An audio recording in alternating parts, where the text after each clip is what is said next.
tiwala ako sa Shield. Shield Antibacterial Soap, napatunayang mabisa. Ang mga nurse, tiwala. ACS. Tanggaling-galing mo. Smart dishwashing paste ko. Pritong ulam na masebo. Plato ang kaldero.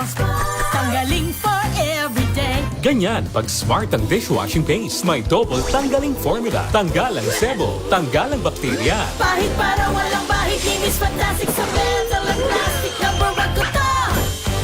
Tanggaling-galing mo. Smart dishwashing paste. ACS. How you spend your morning can often tell you what kind of day you are going to have. Me, I always start my day with a fresh cup of my favorite MX3 coffee. Mahalagang paalala, ang MX3 capsule ay hindi gamot at hindi dapat gamitin panggamot sa anumang uri ng sakit. Amoy forever. Amoy LQ. Amoy New Calad Berry Blues. Amoy kalat, amoy good vibes. Sa lahat ng bagay, simula pa lang, siguraduhing max protection na. Kasi pag kulang ang proteksyon, baka madaling masira. Sa ngipin, dapat may max protection din. Max sa halaga ng unique toothpaste. With Max Protect Formula, help stop cavities before they start, while keeping breath fresh. Try unique maximum fluoride protection. Para max alaga, max protektado. ACS. May nagbago. May arte? May budget? Akala nyo lang yon. So solid. White rose papaya, wow, white rose. White rose papaya, wow, white rose. White rose papaya. May glow up with a white rose papaya. White Rose Papaya. May puti power times 2 kasi may papaya at niacinamide. May shea butter and tea tree oil pa. Kutis sulit ang glow May up. glow up with a white rose papaya. White Rose Papaya. Kutis sulit ang glow up. ACS. Wow, ang saya. Isang barangay na labada, puro mancha pa. Goodbye, pahinga. Mommy, isang laba lang yan sa Pride Bar Blue. May powerful stain-away enzymes na malupit sa dunit mansya. At di masakit sa kamay. Isang laba lang yan. Hello, pahinga. Hello, Pride Bar Blue. ACS. Sa puso ng kalikasan, natatangi ang prutas ng mangosteen. Ito ay nagtataglay ng antioxidant compounds na alpha, beta at gamma mangosteen. Ang MX3 capsule ay isang food supplement na gawa sa natural na mangosteen. Ito ay tested and proven to help avoid knee joint pain discomfort para iwas-iwas sa sakit with long-term supplementation 2 capsules daily. MX3 capsule. Tunay, natural at original. Mahalagang paalala, ang MX3 capsule ay hindi gamot at hindi dapat gamitin panggamot sa anumang uri ng sakit. Amoy forever. Amoy LQ. Amoy New Calad Berry Blues. Amoy kalat, amoy good vibes. This portion is brought to you by HCS Manufacturing Corporation, ISO certified, maker of world-class quality Pride detergent. Sa paglipas ng panahon, kasabay nito ang patuloy na ebolusyon ng teknolohiya at isa sa itunuturing na pinakamalaking breakthrough dito ay ang paglaganap ng Artificial Intelligence o AI. Ngunit dahil sa kakayahan nitong tapatan o lamangan ang mga tao sa maraming bagay, marami ang kumakalat na mga haka-haka tungkol sa tunay na kapasidad nito. Bagay na pinasinungalingan ni Bernard Marr, isang world-renowned futurist.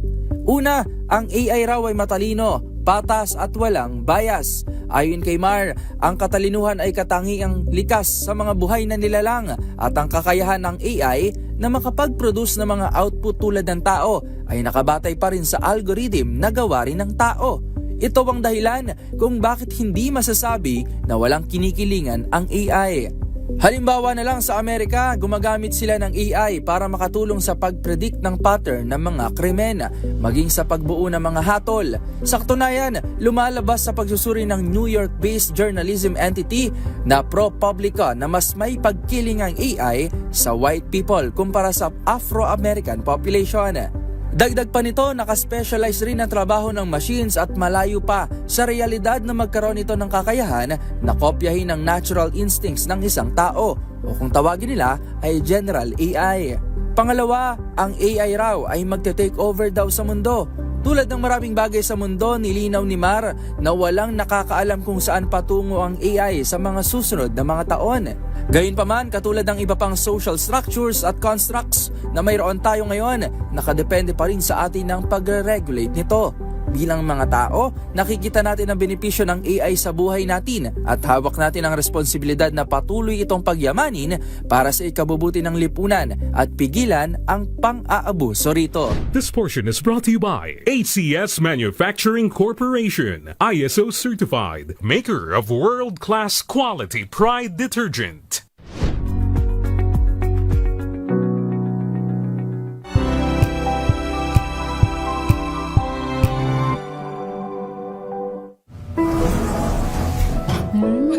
Amoy forever. Amoy LQ. Amoy New Kalat Berry Blooms. Amoy kalat, amoy good vibes. May nagbago. May arte. May budget. Akala nyo lang yon. So solid. White Rose Papaya, wow, White Rose. White Rose Papaya, wow, White Rose. White Rose Papaya. May glow up with a White Rose Papaya. White Rose Papaya. May puti power times 2 kasi may papaya at niacinamide. May shea butter and tea tree oil pa. Kutis sulit ang glow up. Glow up with a White Rose Papaya. White Rose Papaya. Kutis sulit ang glow up. ACS. Hello, Washi! Laundry day na naman! Yay! Anong meron? Mancha ng chocolate, putik, may libag pa! Kaya natin yan! With Pride Washing Machine Detergent, may triple stain-away formula. Tanggal ang makapit, madikit, at malupit na dumit mancha. Kaya easy-easy ang labada. Mula noon hanggang ngayon! All you need is pride. All you need is pride. ACS. Sit back, relax, at makipagkulitan sa inyong favorite besties tuwing Sunday morning. Samot-saring usapan, anything from A to Z. Sagot na yan ng Diyosa ng Bayan, Diyosa Cruzat, at ng nag-iisa hiyas ng radyo, Wina Pearl Hesoro sa Huntahan. Huntahan.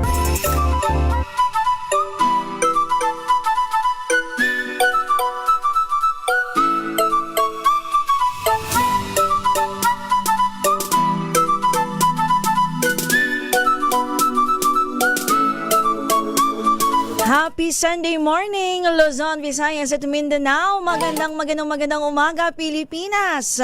Ngayon po ay March 22, 2026.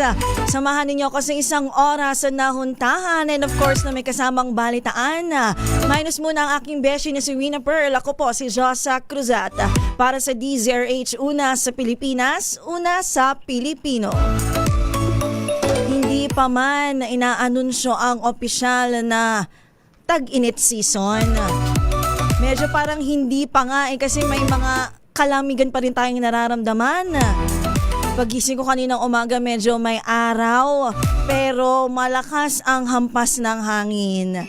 Pero kung di ako nagkakamali banggit ng DOST Pag-asa, parang sa huling linggo ng Marso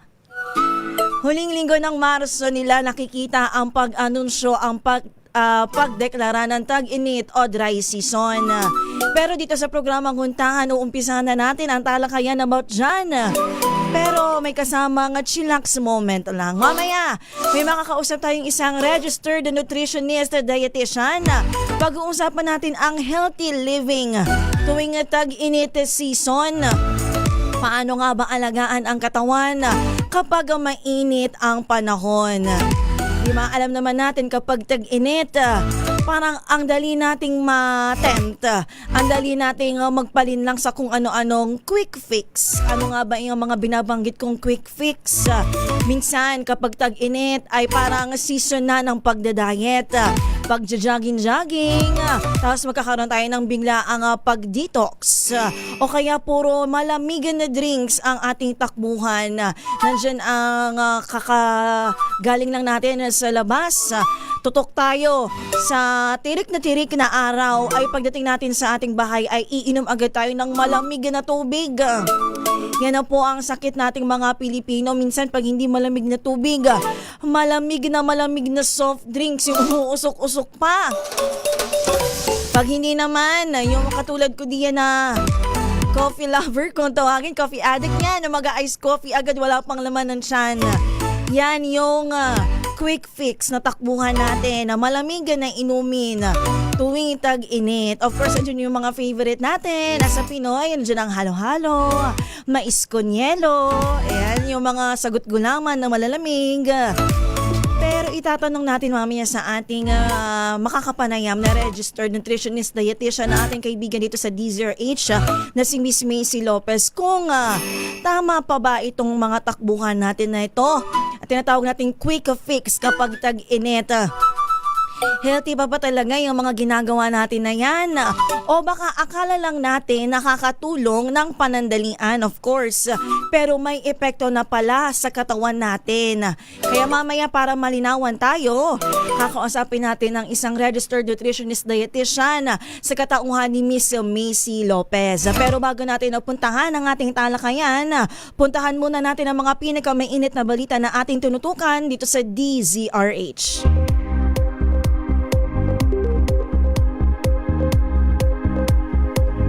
Kamot ulo na naman dahil kasado na naman ang double digit ng pagtaas sa presyo ng mga produktong petrolyo ngayong linggo. Sa pagtaya ng oil industry sources, maglalaro sa 16 pesos hanggang 18 pesos ang taas presyo sa kada litro ng diesel, habang 9 pesos hanggang 11 pesos naman sa kada litro ng gasolina. Posible naman tumaas ng 15 pesos hanggang 18 pesos ang kada litro ng kerosene. Inaasahan naman na muling uutay-utayin ang implementasyon ng mega oil price hike. Bunga pa rin yan ng gera sa Middle East at sadsad na halaga ng piso kontra dolyar. Kaugnay niyan, tiniyak ni Agriculture Secretary Francisco Chu Laurel Jr. sa publiko na sapat at matatag ang supply ng pagkain sa gitna ng krisis sa langis, dulot nga po ng tensyon sa gitnang silangan. Ayon kay Laurel, may sapat na inventaryo ang ahensya, lalo na po sa bigas dahil sa panahon ng anihan ngayong Marso. Pagsisiguro ng kalihim, wala ring issue sa supply ng gulay at imported na baboy sa mga cold storage facility. Nasabay din niya ang ani sa mais, asukal at sibuyas na nagpapalakas sa food security ng bansa. Pagdating naman sa presyo, sinabi ni Laurel na maaaring magkaroon ng bahagyang pagtaas, bunsod na rin ng gastos sa transportasyon. Tatapusin naman na ng Department of Social Welfare and Development ngayong linggo ang distribusyon ng tulong pinansyal sa mga tricycle drivers sa Metro Manila. Sa panayam ng DZRH, sinabi ni DSWD spokesperson Assistant Secretary Irene Dumlao na nasa higit 98,000 tricycle drivers na o 81% ng kabuuang benepisyaryo ang nabigyan ng 5,000 pesos na ayuda. Ayon kay Dumlao, meron na lamang natitirang 18,000 na tsuper ang hindi pa nakatatanggap, kasama ang 6,000 na magkakaroon ng special payout matapos mailalim sa verifikasyon ang mga pangalan.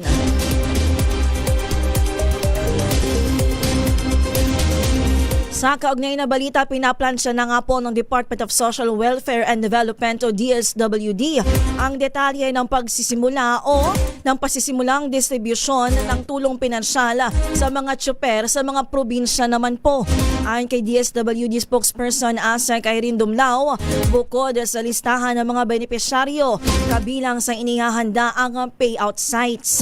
Sabi ni Dumlao, umaasa silang gaya sa Metro Manila ay magiging maayos rin ang proseso ng pamamahagi ng ayuda sa mga lalawigan. Arangkada ang pamamahagi ng 5,000 pesos AX sa mga PUV drivers sa labas ng Metro Manila pagkatapos ng Holy Week, kung saan una ring tatanggap ang mga tricycle driver. Sa iba pa natin mga balita, muling ipasusubasta ng Bureau of Customs ang nasamsam nilang 11 luxury vehicles sa March 27. Araw po yan ng Biyernes.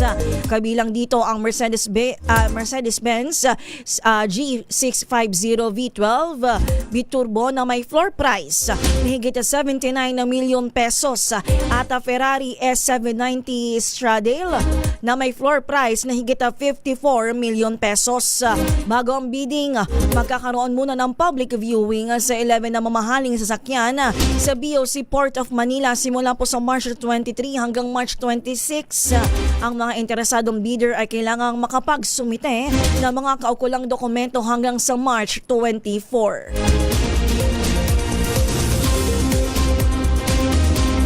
Bubuksan naman muli ng Commission on Elections ang voter registration sa Antipolo City simulang March 23 hanggang May 18 para po iyan sa barangay at sangguniang kabataan elections. Ayon sa COMELEC, maaaring magparehistro ang isang kwalipikadong individual tuwing Lunes hanggang Sabado mula alas 8 ng umaga.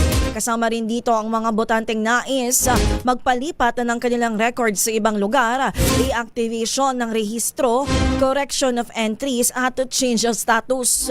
Nagpaalala ang COMELEC na kailangan lamang magdala ng valid government ID para sa mga nais magparehistro. At yan po mga pinakamalaking balita na ating tinutukan dito sa DZRH.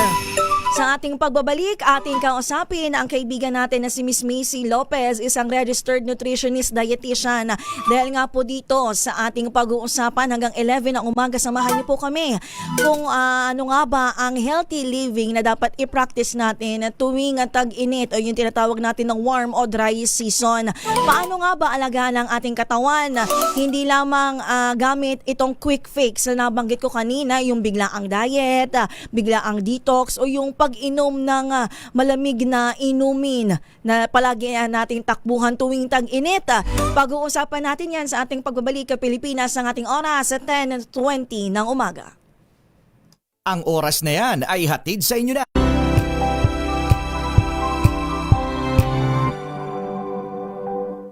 Araw-araw, iba't ibang mga bagay na dapat pagtagumpayan. Ang subok kong partner ay MX3 Capsule. Research-based na tested and proven. Helps avoid pain discomfort. Iwas-iwas sa sakit. Kailangan lang na long-term ang pag-inom 2 capsules araw-araw. Kasabay ng proper diet and exercise. I am able to make it with the right partner. MX3, dito ko believe. Mahalagang paalala, ang MX3 capsule ay hindi gamot at hindi dapat gamiting panggamot sa anumang uri ng sakit. MBC Milliones, MBC Milliones. Mamimigay na naman kami dito sa MBC ng 1 million pesos! Sa isang malinis na papel, ilagay ang iyong name, age, address, phone number at pirmahan. Ipasok sa loob ng isang white legal-sized envelope. Kalakip ang alinman sa mga required proof of purchase o POP. At sa labas ng envelope, ilagay ang MBC Milliones 2026, ang POP na ginamit at ang MBC station na iyong sasalihan. Ihulog ang iyong entry sa mga drop boxes na matatagpuan sa MBC station sa inyong lugar. DZRH, Love Radio, Yes FM, Easy Rock, Aksyon Radio. Pagkakataon na manalo ng hanggang 1 million pesos sa Grand Draw at libo-libo pa in cash prizes sa 10 weekly draws sa mga MBC stations nationwide. Dito sa MBC Milliones 2026. Sali na! MBC Milliones is brought to you by Pride Detergent, Smart Dishwashing, Shield Bath Soap, Unique Toothpaste, White Rose, Charm Fabcon, Star Wax Floor Wax, San Miguel Pale Pilsen. See posters or visit our Facebook page for more details. Promo period is from January 10 to March 27, 2026. DTI Fairtrade Permit Number FTEB 244864, Series of 2025. Drink responsibly. Amoy forever. Amoy LQ. Amoy New Cala Berry Blooms. Amoy Cala, amoy good vibes.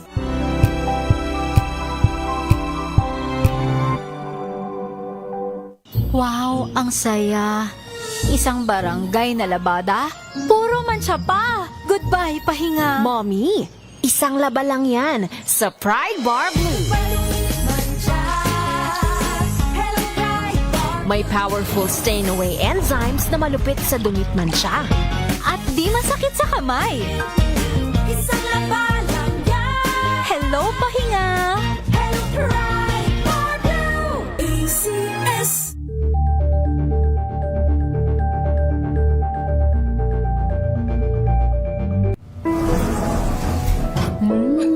Amoy forever.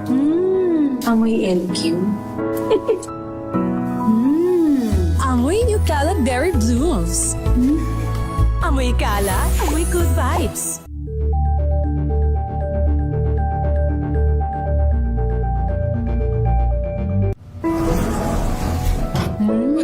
Amoy forever.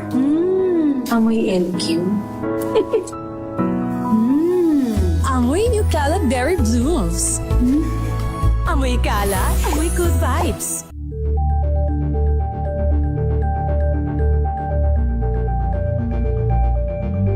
Maulan man, no worries na amoy kulob ang damit. Charm Fabcon, bangong kumakabloom. Tanggal amoy kulob sa bango ng charm. Kaya gamit ko, Charm Fabcon with Bloom Fresh Technology. Kills 99.9% of kulob-causing bacteria. May aroma burst pa of thousands of flowers and berries. Ang sampay sa loob, no amoy kulob. Bangong kumakabloom sa charm. Charm Fabcon. ACS.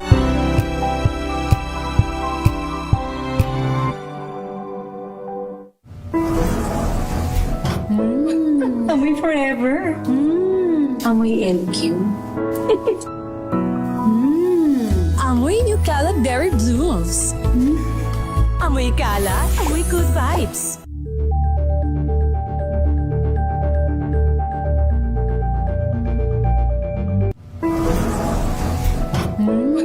Amoy forever.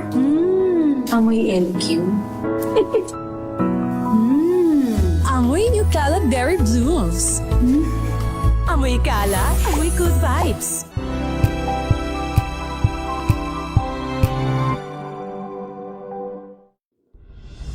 Tuloy-tuloy ang pagtulong, tuloy-tuloy ang pagseserbisyo, at tuloy-tuloy ang balitaan kasama si May Binauhan sa Operation Tulong mula Lunes hanggang Biyernes.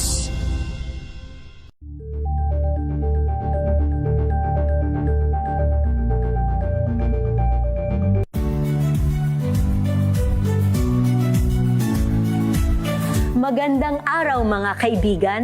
Ito po ang inyong balerina ng bayan, si Lisa Makuha Elizalde, na nag-aanyaya sa inyong samahan kami at ang aming mga espesyal na panauhin para sa kalahating oras ng masayang kwentuhan sa aming programang Art to Art, kung saan ang usapang sining at kultura ay para sa lahat.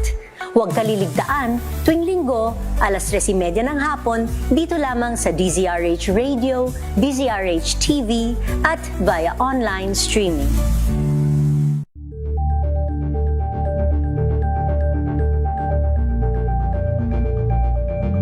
Maagang balitaan, maagang usapan sa mga issue at balita kasama si Kuya Angelo Palmones sa Magandang Umaga Pilipinas mula Lunes hanggang Biyernes.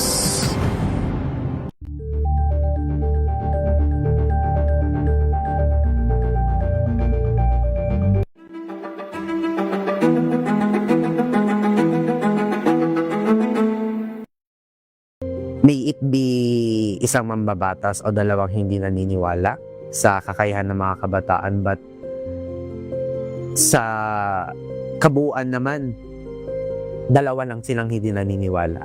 I'm coming from our advocacy. Through education, kayang-kaya nating baguhin yung ganitong klaseng pag-iisip.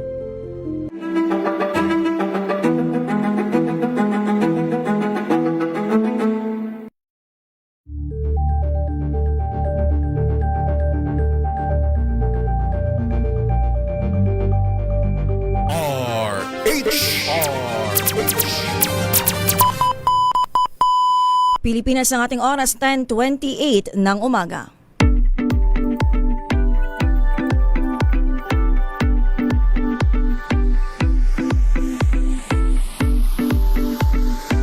nakatutok pa rin po kayo sa huntahan ngayong Sunday morning at gaya ng nabanggit ko, pag-uusapan natin ang healthy living ngayong tag-init. At para malinawan tayo, makakasama natin ngayon ang isang expert na tutulong magbigay ng tamang gabay pagdating sa healthy living every summer. Every summer? Kapag dry season na o tag-init na. Welcome natin live via Zoom si Miss Macy Lopez, isang registered nutritionist, dietitian. Magandang morning po. Magandang umaga po. Ayan, good morning Miss Macy. Ayan, di ko na patatagalin pa. Unang-una, kapag tag-init, bilang ikaw ay isang registered nutritionist, dietitian, ano yung malimit na parang inilalambing sa iyo ng mga tao, inilalapit na concern para mapangalagaan nila ang kanilang katawan? Lumalapit ba sila sa iyo para sa diet o sa detox o kung ano man itong mga pwede nilang inaiisip nila bigla-biglaan kapag summer season? During summer season, Miss Josa, common yung mga nagtatanong sa kung ano yung detox, tama po yun, or yung diet. Dahil summer season, marami nagpupuntahan sa beach, so gusto nila, pinaprepare nila yung beach body nila. At the same time naman, marami nagtatanong sa proper hydration during summer. Maraming interesado kung paano ba ma-maintain na hindi tayo ma-dehydrate during the season po. Ayun. Doon sa mga taong nagtatanong kung paano ba nila ma-reach ang kanilang summer body goal na 2 weeks na lang ay magbe-beach na sila. Yung mga ganyan, yung parang hindi nila pinaghahandaan ng months before. Yung mga naghahanap ng kasagutan na mabilis ang kasagutan, ano yung sinasagot mo sa kanila, Miss Macy? Yes, even though maraming quick fixes online, yung mga crash diet, lagi natin ina-advise pa rin to eat normally. So yung balanced meals pa rin yung importante natin. Ang pagpapapayat kasi, lagi natin nire-remind, hindi siya overnight, hindi siya 2 weeks lang, kailangan talaga siya in the long run, minamaintain natin. So kumbaga, dapat may preparation talaga kasi hindi maganda sa katawan natin kapag biglaang nag-crash diet tayo. Bababa ang ating timbang, pero once kasi na tumigil tayo biglaan, dodoble naman siya. So nagiging yo-yo effect lang. Yung baga pagkatapos ng summer, tapos na din sila sa kanilang crash diet na yun. Ano? Kung paano nila binigla ang katawan nila, bibiglain din sila ng mga mararamdaman. Tama ba, Miss Macy? Tama, Miss Josa, So, kaya kailangan talaga ng katawan natin na laging nag-a-adjust siya unti-unti, hindi bigla. Ayan. Para naman doon sa mga nagtatanong kung paano sila ma-hydrate tuwing summer. Kasi yung iba, kapag, halimbawa ako, guilty ako dito, noon, kada pagkalabas ko from outside, tas nasa loob na ako ng bahay, iinom kagad ako ng malamig na tubig. Yung iba pa dyan, Miss Missy, malamig na soft drinks. Yung gusto pa nila yung tipong nasasaktan yung lalamunan nila. Yung parang ganun. Anong masasabi mo sa mga taong guilty sa ganitong mga gawain? So dapat po especially going out, exposed tayo sa extreme heat, masyadong mainit yung temperature sa labas. Ang pinaka best way pa rin to hydrate or para mapawi yung uhaw natin should be water pa rin. So ang una nating priority to hydrate yung mga nawala sa atin dahil nagpawis tayo, nawala yung mga fluids sa katawan natin, tubig pa rin. Regardless if cold or room temp or maligamgam yung tubig, okay lang. Mas maganda siya compared to carbonated beverages o yung mga soft drinks or yung mga high fructose na mga juices, mas mababa yung calories or 0 calories at all yung water. So kung concerned tayo sa health natin, at the same time gusto nating ma-hydrate properly, water pa rin yung top priority natin na fluid. What if energy drink ang inumin nila? Di ba yung mga nag-gym naman, parang yun yung kanilang alternative sa water? Yes, so ang mga energy drink, sinasabi natin na may mga electrolytes. Although si energy drink, magbibigay talaga siya ng energy dahil napakataas yung sugar content niya. So, pinakamaganda pa rin na source ng electrolyte talaga, laging tubig. Water has all the minerals na kailangan ng katawan natin. So regardless of what type of water, as long as it's safe to drink na water, okay lang yon. So energy drink maganda, paminsan-minsan, especially for some athletes. Pero ngayon ang ina-advise natin, even with athletes or may mga extreme activities, nag-gym, water pa rin talaga ang proper na inumin for hydration. Ayun. Ito, maiba naman tayo, Miss Missy, sa eating habits naman tayo. Ano ang ideal na eating habits every summer kapag panahon ng tag-init? Kasi yung iba parang like pag tag-init, alam mo naman dito sa Pilipinas, ang daming hila-hilerang halo-halo dyan. Mga nagalo-halo. Alam mo yung summer, ang mga bata, ang mga bagets nasa kanilang bahay, napapakain ng madami. O kung hindi man bagets, yung mga adults, yan. Ano ang ideal eating habits para maka-stay normal pa rin sila? Tapos ano naman yung eating habits kapag gusto nila yung mag-diet?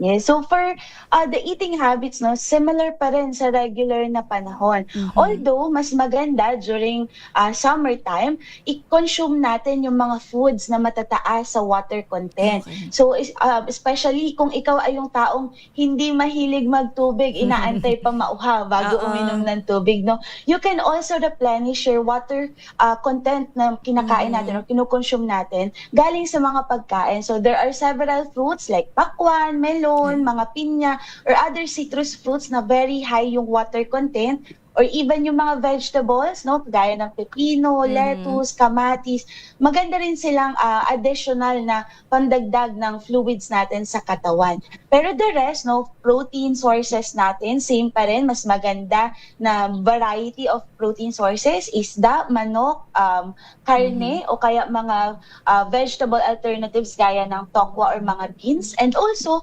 maganda rin na i-focus natin during this season yung mga sabaw, no? Kung talagang problema natin ang pag-inom ng tubig, pwede naman siya galing sa mga lutong ulam na masasabaw, tinola, nilaga, sinigang. And then, sa pagda-diet naman, lagi natin iisipin na dapat yung kinukonsume nating pagkain, equal lang sa ina-exert nating effort. Baka naman sobra-sobrang carbo loading tayo, pero hindi naman natin siya nagagamit. Sedentary lang yung ating lifestyle, nakaupo. So, hindi siya nababurn. So, dapat lagi siyang equal para balanse. So, kung gusto natin na i-follow yung proper diet times natin, no, we have Pinggang Pinoy, nasa online din siya for National Nutrition Council and FNRI or Food Nutrition Research Institute. Libre siya. Meron siyang mga guidelines for children, for pregnant, for teenager, and even up to our adult and elderly. Pero nandun yung focus ng nutrients based sa ating age. Ayan. Miss Missy, nabanggit mo kanina, yung iba umiinom ng tubig kapag nauuhaw lang. Parang ngayon ko lang narinig yan, di ba talaga umiinom ng tubig kapag nauuhaw? Meron ba dapat times na dapat uminom ng tubig kahit hindi nauuhaw ang tao? Tama, Miss Josa, no? So, dapat hindi natin inaantay na makaramdam tayo ng pagkauhaw bago tayo uminom ng tubig. So, pag nakakaramdam na tayo ng thirst or pagkauhaw, it's actually an initial sign na dehydrated na yung katawan natin. So, mas maganda all throughout the day, paunti-unti, kahit isang baso, kalahating baso, mayat-maya na umiinom tayo ng tubig. Lalo ngayon, paparating yung season na sobrang mainit. So, alam natin kung gaano kainit sa Pilipinas kapag summer season, no? So, kailangan patuloy tayo nagre-replenish ng fluids natin. So, even though hindi tayo pagod, di tayo hinihingal or nauuhaw, nagpapawis pa rin tayo. Small fluid loss sa katawan ng pagpapawis. So, kailangan inom pa rin tayo ng inom ng tubig. Okay. Akala ko kasi talaga kapag nauuhaw kayo, yun yung sign na kailangan na ng tubig ng katawan mo. Katawan mo ng tubig. Yan. Okay, now we know. Miss Missy, personal question. Kapag naman gusto mong mag-diet, bago ka pa lang, pero ang diet na parang kaya mo lang gawin is yung magbawas ng pagkain, ano ang masasuggest mong like mag-almusal ba siya, magtanghalian o magtanghalian, maghapunan, wag na mag-almusal? Ano yung ideal na pagda-diet para dun sa mga gusto lamang magbawas ng kain pero wala namang time na mag-exercise?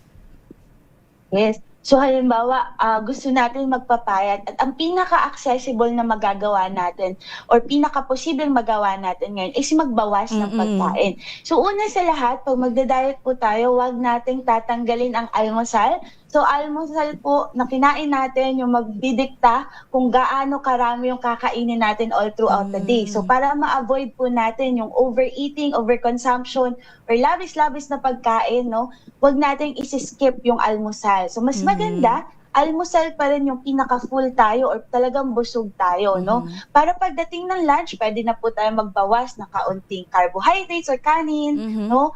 Pagdating sa dinner, ganun din babawasan natin. So maigi din, pwede po natin gawin small frequent feeding yung pagkain natin. So kumbaga, meron tayong almusal, 2 to 3 hours from that, meron tayong merienda sa umaga.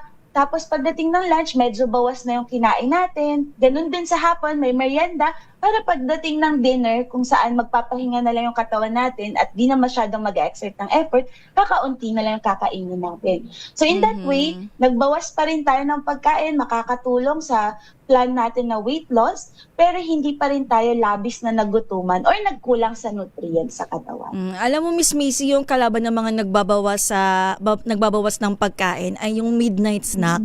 Di ba? Kasi parang dahil nagbawas sila ng lunch, nagbawas sila ng dinner, natetempt sila, lalo na paggising sila ng midnight.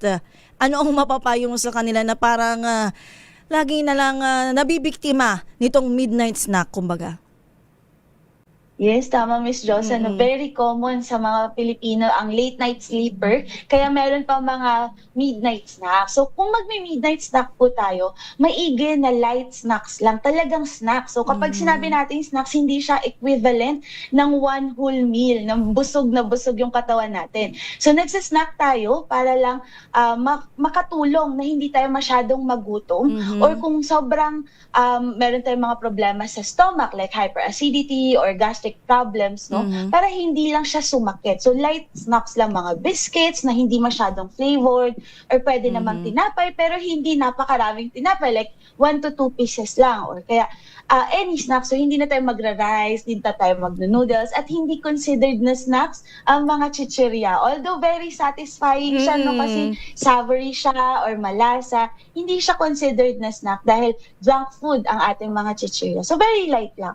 So, ganun din, make sure lang na kapag kakain, bago matulog, at least 30 minutes to an hour, yung interval bago tayo directly matulog. Meron kasi mga Pilipino, no, kakain, tulog na. So, talagang magko-contribute siya for weight gain and pag-gain ng fat din.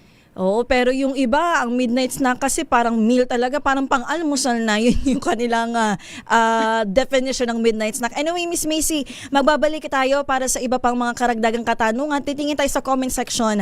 Baka merong mga magtatanong sa iyo ng personal mga hinaing nila concerns. Sa ating pagbabalik po yan, Pilipinas, ang ating oras, 10:41 ng umaga.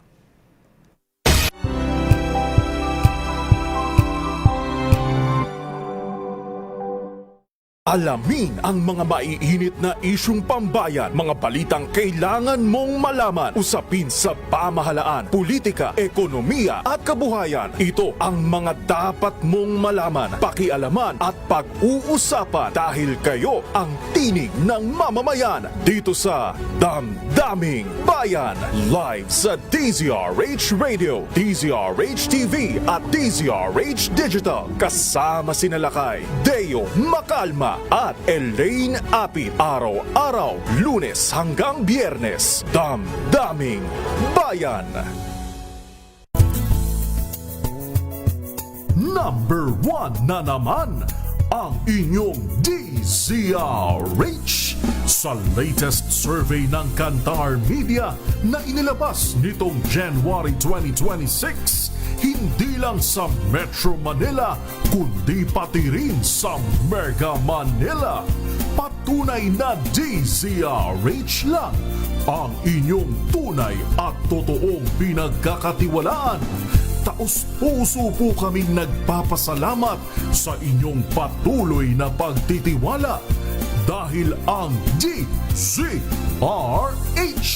una sa Pilipinas, una sa Pilipino. Saan ka man sa mundo, tayo Pilipino. We've got you covered. From the hottest hits, exclusive interviews,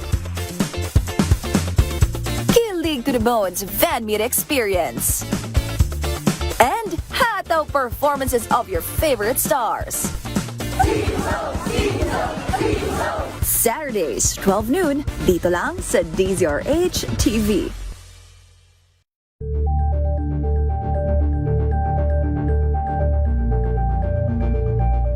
Tambalang Anthony Taberna at Jerry Baha ang gigising sa inyong umaga dahil lalatay ang humahagupit na diskusyon at komentaryo Lunes hanggang Biyernes sa 2x2.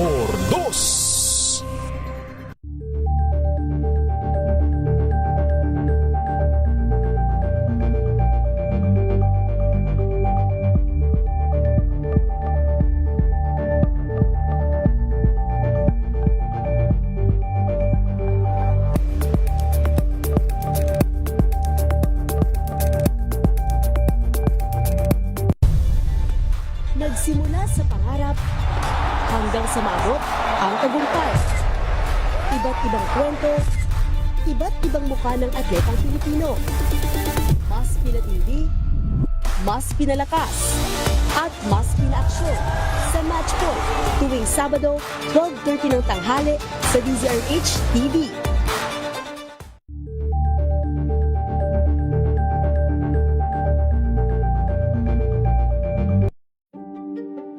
Buklatin ang mga pahina. Pakinggan ang boses ng lipunan. Tunghayan ang mga issue mula sa ibang katayuan. Nakakalungkot kasi deserve ba namin ng ganito? Na hindi nila alam kung ano talaga yung kanilang mga karapatan. Yung gobyerno, tinulungan nila yung kanilang magsasaka. Pinapatahimik tayong lahat using various laws. Through education, kayang-kaya nating baguhin yung ganitong klaseng pag-iisip. Isang kwento, iba't ibang anggulo. Dito, sa Point of View.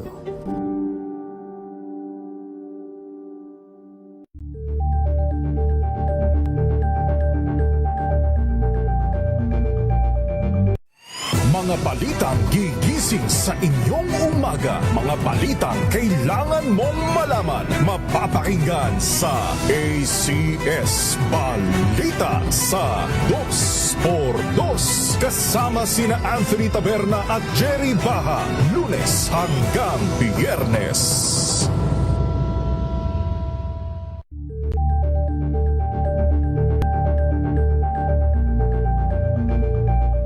Curious ka ba sa maraming bagay? Kami na ang bahala dyan. Aalamin, tutuklasin at bibigyang linaw namin ang mga katanungang bumabagabag sa inyong isipan. Sa programa kung saan ang bawat sagot ay galing lamang sa mga eksperto. Ang Expert's Opinion tuwing Linggo 3:00 ng hapon dito lang sa DZRH TV.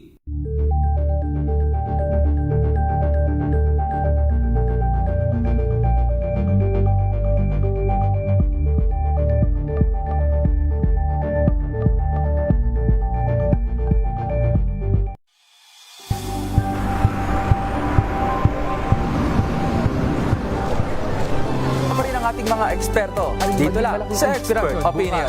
Ito ang The Better News. TNDS, trending and Isang kwento, iba't ibang anggulo. Dito, sa Point of View. Bawat pananagutan ating tatalakayin dito sa Hoy, Bawal Yan. Pilipino, dito lang sa DZRH. Match of entertainment and lifestyle. Ito ang NBC TV Network News. Una sa Pilipinas, una sa Pilipino. Number 1 na naman ang inyong DZRH sa latest survey ng Kantar Media na inilabas nitong January 2026. Hindi lang sa Metro Manila, kundi pati rin sa Mega Manila. Patunay na DZRH lang ang inyong tunay at totoong pinagkakatiwalaan. Taos-puso po kaming nagpapasalamat sa inyong patuloy na pagtitiwala dahil ang DZRH, una sa Pilipinas, una sa Pilipino, saan ka man sa mundo, tayo Pilipino. Meron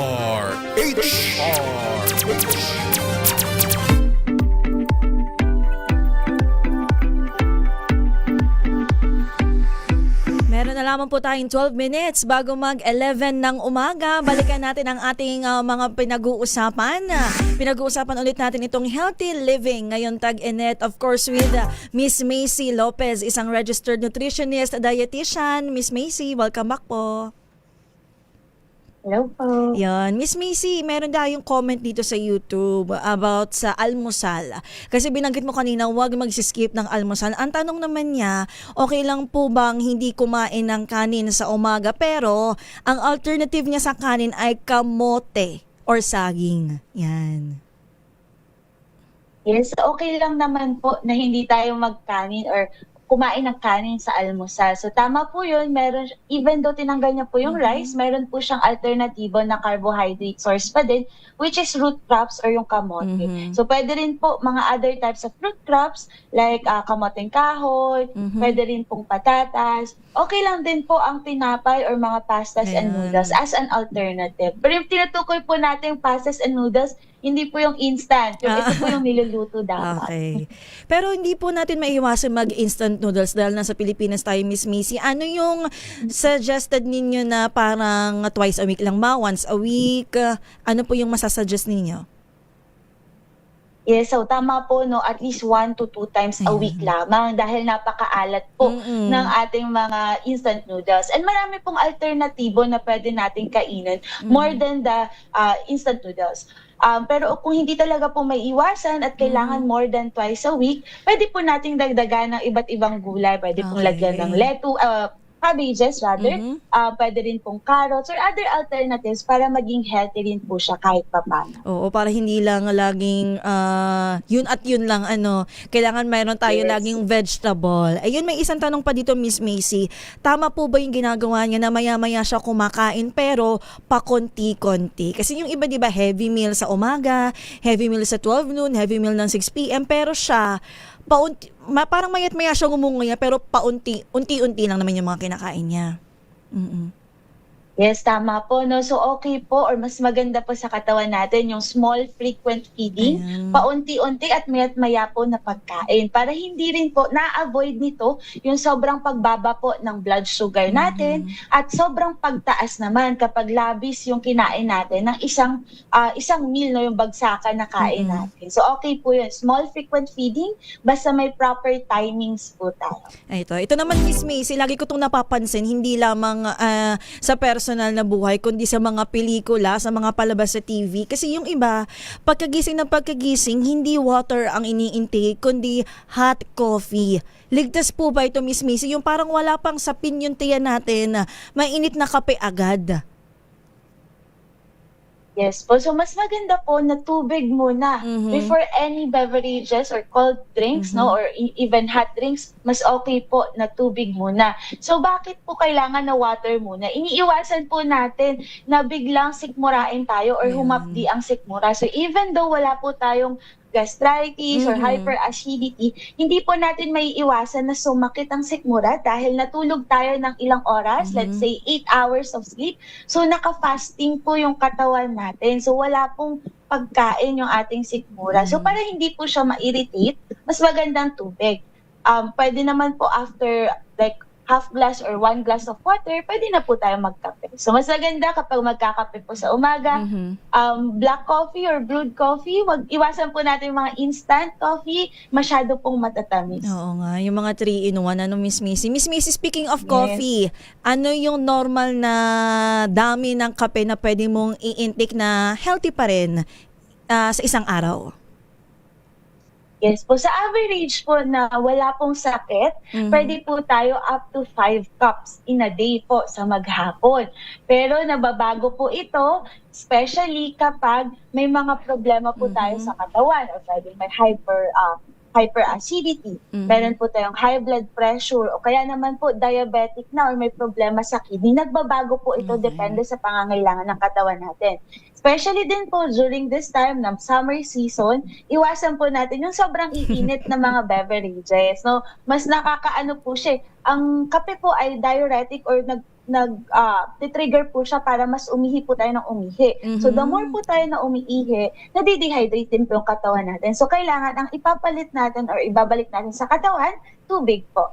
More than coffee. Mas marami po kasi yung iba, kape kaysa sa tubig. O Miss Missy, siguro depende din yung 5 cups of coffee na yun sa uri ng kape na iniinom mo. Kasi yung iba 3-in-1, yung iba nga brewed, yung iba pa iced coffee. Yung sobrang matatamis na, ang dami pa nila mga nilalagay na syrup, kung ano-ano pa. Yes.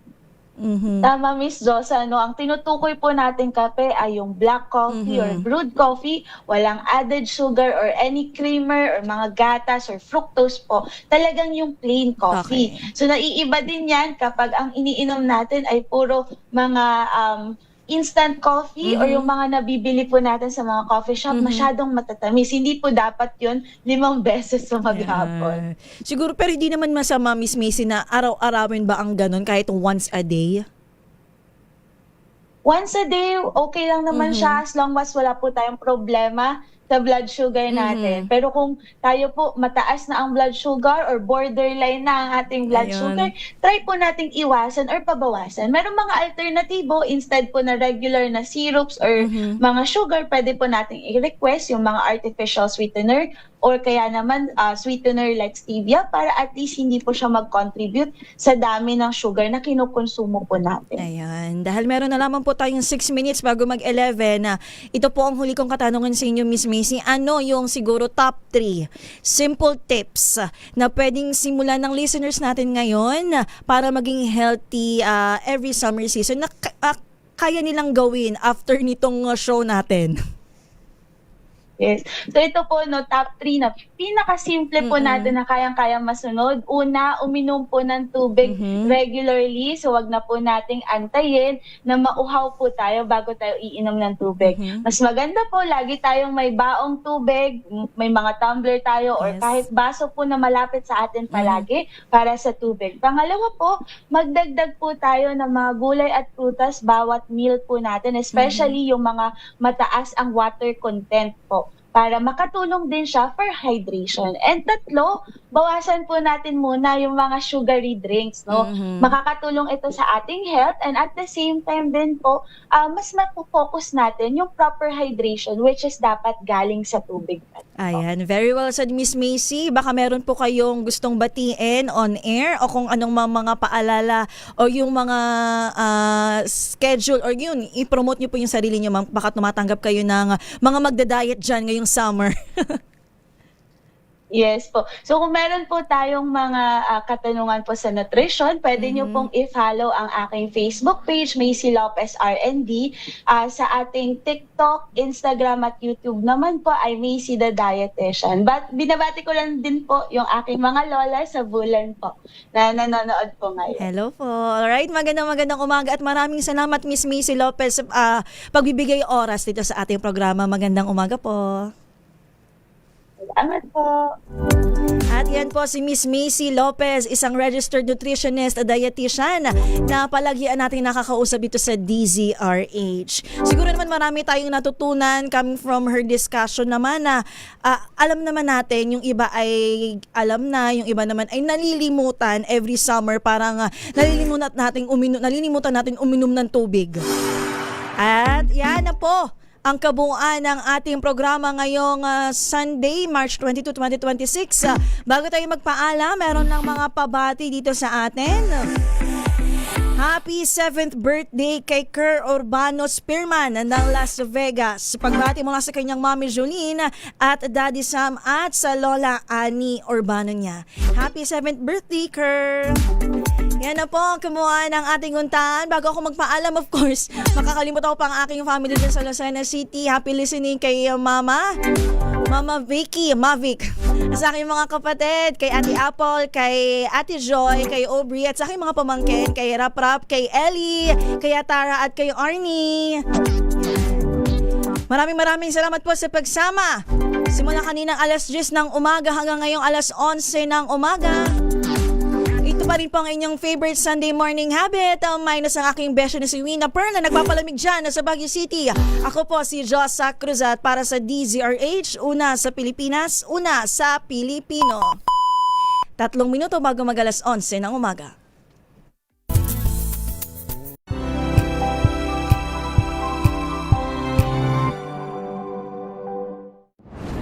Kung good vibes ang hanap mo, dito ka na sa sigurado.